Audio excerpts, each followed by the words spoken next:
Siamo con Vincenzo Papes, amministratore delegato del gruppo Centro di Medicina, insomma da 2 mesi qui a Mestre. Cosa è nato?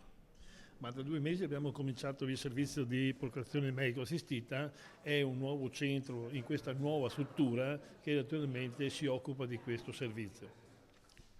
Insomma un servizio in più per i cittadini, ma anche se vogliamo anche un servizio per la comunità, no? Tutta la comunità qua del Veneto.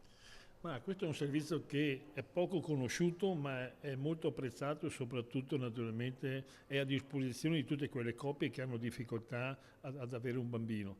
Quindi è un qualcosa però che difficilmente la gente ne parla, ma però poi naturalmente è molto, diciamo così, cercato. Sì, a questo punto la denatalità lo sappiamo, anche nel comune di Venezia, ma non solo, in tutta Italia sta raggiungendo livelli assolutamente mai visti prima e centri come questo possono essere d'aiuto, quindi insomma. Ma sì, abbiamo visto che la denatalità, soprattutto dopo il Covid, è crollata. Oggi, mentre prima si arrivava ad avere, nascevano 500 bambini, 500.000 bambini all'anno in Italia, oggi siamo arrivati a 380.000 bambini all'anno, quindi c'è una caduta, diciamo, verticale. Quindi questo servizio è a disposizione delle coppie che cercano figli, anche se sappiamo benissimo che queste coppie lo stanno sempre cercando sempre più in età sempre più avanzata e quindi hanno sempre più difficoltà.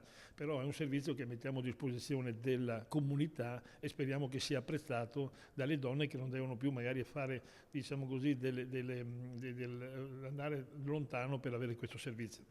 Ma il centro di medicina non fa solo questo, no?